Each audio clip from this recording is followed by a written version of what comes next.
प्यारे दोस्तों, आज है 20 जनवरी 2025 दिन सोमवार और अब मध्य प्रदेश की शासकीय खबरें विस्तार से। इससे पहले अगर आप हमारे चैनल पर नए हैं तो चैनल को जरूर सब्सक्राइब करें और कमेंट कर बताएं कि आप वीडियो कहां से देख रहे हैं।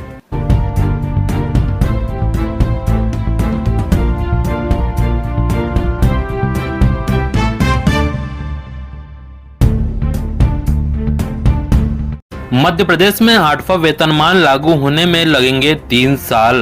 केंद्र सरकार ने केंद्रीय कर्मचारियों के लिए 8वें वेतन आयोग के गठन को मंजूरी दे दी है। 7वें वेतन आयोग का कार्यकाल 31 दिसंबर 2025 को खत्म हो रहा है। 1 जनवरी 2026 से 8वें वेतन आयोग का कार्यकाल शुरू होगा। केंद्र सरकार के इस ऐलान के बाद मध्य प्रदेश के सरकारी कर्मचारी भी इंतजार कर रहे हैं कि जो आयोग बनेगा वो क्या सिफारिश करता है। हालांकि मध्य प्रदेश के कर्मचारियों को 8वें वेतनमान का फायदा मिलने में करीब 3 साल का वक्त लगेगा, क्योंकि केंद्रीय आयोग को अपनी सिफारिश देने में 1.5 से 2 साल लग जाएंगे। दरअसल 7वें वेतन आयोग ने भी 1.5 साल बाद अपनी सिफारिशें केंद्र सरकार को दी थी। मध्य प्रदेश के वित्त विभाग के सूत्र बताते हैं कि केंद्रीय कैबिनेट इन सिफारिशों को मंजूरी देगा, उसके बाद राज्य सरकार इन्हें लागू करने का फैसला करेगी। राज्य सरकार ने 7वें वेतनमान में 14% की वृद्धि की थी। इस बार यह बढ़कर 15% तक हो सकती है। ऐसा हुआ तो द्वितीय श्रेणी से लेकर चतुर्थ श्रेणी के कर्मचारियों की सैलरी 5 से 11,000 रुपए तक बढ़ सकती है। 7वें वेतनमान आयोग की सिफारिशों को लागू करने का फैसला सरकार ने जुलाई 2017 में लिया था। 5.5 लाख से ज्यादा नियमित अधिकारियों कर्मचारियों को 1 जनवरी 2016 से 7वां वेतनमान दिया गया था। इससे हर माह अधिकारियों कर्मचारियों के वेतन में 2 से लेकर 19,000 रुपए तक बढ़ोतरी हुई थी। पूर्व मुख्यमंत्री शिवराज की कैबिनेट ने यह फैसला 2018 के विधानसभा चुनाव से ठीक पहले लिया था। ऐसे में 18 माह का एरियर भी 3 किस्तों में नकद दिया गया था। मध्य प्रदेश के सरकारी कर्मचारियों के लिए खुशखबरी। मध्य प्रदेश के सरकारी कर्मचारियों के लिए यह एक अच्छी सूचना है। राज्य सरकार उन्हें एक और मौका दे रही है ताकि वो अपने एनपीएस के कटौती की राशि को अपने खाते में जमा करवा सके। इंदौर जिला प्रशासन ने इस संबंध में सभी संबंधित अधिकारियों को निर्देश कर दिया है। ये उन कर्मचारियों पर लागू होगा जिनका एनपीएस की कटौती चालान के माध्यम से जमा किया जाता है, परंतु जमा की गई राशि संबंधित शासकीय सेवक के खाते में प्रदर्शित नहीं हो रही है। जिला कोषालय अधिकारी मोनिका कटारे ने बताया कि एनपीएस अंतर्गत शासकीय सेवकों का प्रतिमाह वेतन से निर्धारण राशि प्राण खाते में जमा होती है, परंतु प्रतिनियुक्ति पर अन्य कार्यालयों में सेवारत शासकीय कर्मचारियों का एनपीएस की कटौती चालान के माध्यम से जमा किया जाता है। कभी कभी चालान से जमा की गई राशि संबंधित शासकीय सेवक के प्राण खाते में जमा नहीं हो पाती और क्रेडिट मिसिंग हो जाती है। इससे जमा की गई राशि प्राण खाते में प्रदर्शित नहीं होती है। राज्य शासन के निर्देशानुसार ऐसे शासकीय सेवकों को अपने गुम हुए कटौती की राशि को अपने प्राण खाते में जमा करवाने का अवसर प्रदान किया गया है। कर्मचारियों के पेंशन को बहाल करने के आदेश जारी, वित्त विभाग ने लगाई मुहर। मध्य प्रदेश के सरकारी कर्मचारियों के लिए एक बड़ी खबर सामने आई है, जहां रिटायर्ड कर्मचारियों के लंबित पेंशन को लेकर वित्त विभाग की ओर से बड़ा फैसला लिया गया है। वित्त विभाग की ओर से 600 कर्मचारियों और अधिकारियों के पेंशन भुगतान को लेकर आदेश जारी कर दिया गया है। सरकार द्वारा इस फैसले में से कोर्ट केस और विभाग की जांच में फंसे कर्मचारियों को 5 महीने के अंदर क्लीन चिट दी जाएगी। साथ ही कोर्ट में जब तक मामला लंबित है तब तक पेंशन नहीं रोकी जाएगी। बता दें कि रिटायर्ड कर्मचारियों और अधिकारियों ने कोर्ट से केस जीतने के बाद मुख्यमंत्री कार्यालय में पेंशन बहाल करने के लिए गुहार लगाई थी। 8वें वेतन आयोग पर मध्य प्रदेश के कर्मचारियों की मांग। केंद्र सरकार द्वारा 8वें वेतन आयोग के गठन को मंजूरी दिए जाने के बाद मध्य प्रदेश के कर्मचारियों ने अपनी मांगें रखी है। मध्य प्रदेश तृतीय वर्ग कर्मचारी संघ के महामंत्री उमाशंकर तिवारी ने कहा कि आयोग की अनुशंसाओं को राज्य के कर्मचारियों के लिए भी समान रूप से लागू किया जाना चाहिए। तिवारी के अनुसार आयोग के गठन के बाद नए वेतनमान की अनुशंसाओं में लगभग 1.5 से 2 साल का समय लगेगा। इसके बाद केंद्रीय कैबिनेट अंतिम निर्णय लेगी। उन्होंने बताया कि वर्तमान व्यवस्था में केंद्र सरकार द्वारा वेतनमान लागू करने के बाद राज्यों के कर्मचारियों को इसका लाभ मिलने में 1 से 1.5 साल का अतिरिक्त समय लग जाता है। कर्मचारी संघ का सुझाव है कि यदि केंद्र सरकार शुरू से ही राज्य के कर्मचारियों को ध्यान में रखकर वेतनमान और भत्तों की घोषणा करे तो न केवल राज्य कर्मचारियों को समय पर आर्थिक लाभ मिल सकेगा, बल्कि उन्हें अनावश्यक प्रतीक्षा और परेशानी से भी बचाया जा सकेगा। मध्य प्रदेश में पदोन्नति, वेतनमान संवर्ग संबंधी विसंगति सहित कई मामले अटके। प्रदेश में कर्मचारियों की लंबित मांगों की सुनवाई नहीं हो रही है। लंबे समय से वेतनमान, पदोन्नति और संवर्ग संबंधी विसंगति को लेकर कोई निर्णय नहीं हो पा रहा है। कर्मचारियों की सुनवाई के लिए अब तक समिति नहीं बनाई गई। एक कर्मचारी आयोग भी बना, लेकिन वह भी कागजों पर ही सीमित होकर रह गया है। इससे कर्मचारियों में नाराजगी बढ़ती जा रही है। वे आंदोलन की राह पर चल पड़े हैं। संविदा कर्मचारियों के बाद अब मंत्रालय के अधिकारी कर्मचारी भी चरणबद्ध आंदोलन चला रहे हैं। अतिथि शिक्षक नियुक्ति को लेकर लंबे समय से आंदोलन चला रहे हैं, लेकिन अब तक कोई रास्ता नहीं निकल पाया। यही स्थिति संविदा कर्मचारियों की भी है। वे लंबे समय से सामान्य प्रशासन, वित्त सहित अन्य विभागों को समयमान वेतनमान, क्रमोन्नति, पदोन्नति और शासकीय कर्मचारियों के तरह आवास की सुविधा की मांग को लेकर आंदोलन कर रहे हैं। वहीं दैनिक वेतन भोगी और स्थायी कर्मचारियों की मांग को लेकर राज्य कर्मचारी मंच चरणबद्ध आंदोलन चला रहा है। 5 वर्ष बाद मंत्रालयीन अधिकारी कर्मचारी संघ विभिन्न मांगों को लेकर लामबंद हुआ है। वहीं कर्मचारी मंच के प्रांताध्यक्ष अशोक पांडे और संविदा अधिकारी कर्मचारी महासंघ के अध्यक्ष रमेश राठौर का कहना है कि हम लगातार सरकार का ध्यान कर्मचारियों की विभिन्न समस्याओं को लेकर आकर्षित कर रहे हैं। यदि हमारी न्यायोचित मांगों की पूर्ति नहीं होती है तो फिर प्रदेश व्यापी बड़ा आंदोलन खड़ा किया जाएगा। नवीन शिक्षक संवर्ग को ग्रेजुएटी का लाभ प्रथम नियुक्ति दिनांक से देने की मांग। मध्य प्रदेश शासकीय शिक्षक संगठन ने नवीन शिक्षक संवर्ग की ग्रेजुएटी का लाभ प्रथम नियुक्ति दिनांक से देने की मांग की है। संगठन ने मुख्यमंत्री, शिक्षा मंत्री एवं शिक्षा विभाग के वरिष्ठ अधिकारियों के नाम ज्ञापन सौंपकर मांग की है कि जिस प्रकार क्रमोन्नति, पदोन्नति के लिए नवीन शिक्षक संवर्ग को उनकी प्रथम नियुक्ति दिनांक से वरिष्ठता प्रदान की जा रही है, उसी प्रकार ग्रेजुएटी एवं अन्य सेवा शर्तों के लिए भी सेवा अवधि की गणना मान्य की जाए। संगठन के कार्याध्यक्ष उपेंद्र कौशल ने कहा कि नवीन शिक्षक संवर्ग की सेवा शर्तें में व्याप्त विसंगतियों के कारण अनेक सेवा शर्तों का लाभ नहीं मिल पा रहा है।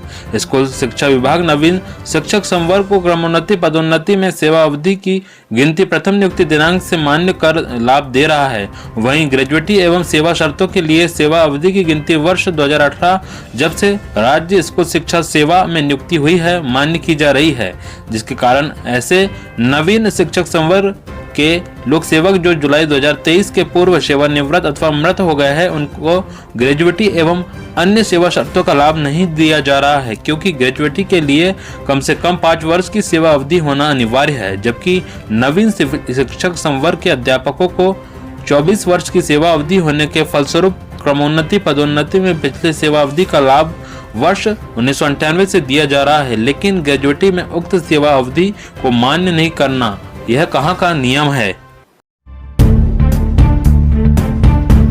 सरकारी कर्मचारियों के लिए एक और तोहफा। केंद्र सरकार ने सरकारी कर्मचारियों के लिए एक और बड़ा ऐलान किया है। उन्हें एलटीसी के तहत वंदे भारत एक्सप्रेस, हमसफर और तेजस जैसी लग्जरी ट्रेनों में सफर की सुविधा दे दी है।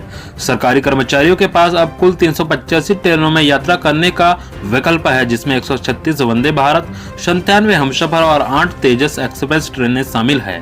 इससे पहले वे शताब्दी और दुरंतो जैसी 144 हाई एंड ट्रेनों में ऐसी यात्रा का आनंद ले सकते थे। इस फैसले से सरकारी कर्मचारियों को देश के सभी क्षेत्रों में एलटीसी यात्रा बुकिंग के लिए अधिक विकल्प मिलेंगे। यह फैसला कार्मिक और प्रशिक्षण विभाग को एलटीसी के तहत अलग अलग प्रीमियम ट्रेनों के बारे में सभी ऑफिसों और कर्मचारियों के सुझाव के बाद लिया गया है। सरकारी कर्मचारियों की पात्रता के अनुसार एलटीसी के तहत तेजस एक्सप्रेस, वंदे भारत एक्सप्रेस और हमसफर एक्सप्रेस ट्रेनों में यात्रा की इजाजत मिलेगी। केंद्रीय सरकारी कर्मचारियों को एलटीसी का फायदा उठाने पर यात्राओं के लिए टिकट पर किया गया खर्च भी वापस मिल जाता है। शिक्षाकर्मी कल्चर पड़ा भारी, 1.5 लाख अध्यापकों की सेवा अवधि पर संकट। प्रदेश में जिन अध्यापकों का शिक्षा विभाग में संविलियन किया गया है उनके 15 से लेकर 25 वर्ष का सेवाकाल ही विभाग ने विलोपित कर दिया है। इनकी नियुक्ति 1998 से साल 2013 तक हुई है, जबकि विभाग इन्हें संविलियन दिनांक से ही अपना लोक सेवक मान रहा है। इस कर्मचारी में राज्य के उन 1.5 लाख अध्यापकों की सेवा अवधि पर संकट है जिन्हें विभाग ने निकायों की बजाय अपना कर्मचारी माना है। साल 2000 के पूर्व राज्य सरकार ने स्कूलों में शिक्षकों की कमी पूरा करने शिक्षाकर्मी कल्चर शुरू किया था। सबसे पहले वर्ष 1988 में नगरीय और पंचायती निकायों में शिक्षाकर्मियों की भर्ती कराई गई थी। इसके बाद वर्ष 2001 से 2013 तक 6 बार इनकी संविदा आधार पर भर्ती कराई गई। पहले इन्हें शिक्षाकर्मी और संविदाकर्मी विभाग मानता रहा। बाद में लंबे संघर्ष के बाद नियम बनाया गया। यह नीति बनी थी कि नियुक्ति तिथि से 3 साल की अवधि पूरी होने के बाद इनका अध्यापक संवर्ग में संविलियन किया जाएगा। अतिथि शिक्षक नियुक्ति का मामला 2 महीने में निपटाने के निर्देश। नियम विरुद्ध तरीके से अतिथि शिक्षकों की नियुक्ति मामले में मध्य प्रदेश हाईकोर्ट ने मामला 2 माह में निपटाने के निर्देश दिए हैं। मामला डिंडोरी जिले के मेहदवानी कटवतिया ब्लॉक के स्कूल का है। यहाँ पूर्व से कार्यरत अतिथि शिक्षकों के स्थान पर नए अतिथि शिक्षकों की नियुक्ति को चुनौती से संबंधित था। जस्टिस विवेक जैन की एकल पीठ ने उक्त निर्देश दिए हैं। दरअसल यह मामला याचिकाकर्ता डिंडोरी निवासी नखनलाल साहू व अन्य की ओर से दायर किया गया है, जिनकी ओर से अधिवक्ता सत्येंद्र व विशाल ने पक्ष रखा है, जिन्होंने बताया कि याचिकाकर्ता 5 से 10 वर्ष से डिंडोरी जिले के मेहदवानी कटौतिया ब्लॉक के स्कूल में कार्यरत है। 2024-25 में नियम विरुद्ध तरीके से उनके स्थान पर अन्य अतिथि शिक्षकों की नियुक्ति कर दी गई थी। 96,000 स्कूलों में 26 जनवरी से बंद हो सकता है मध्याह्न भोजन।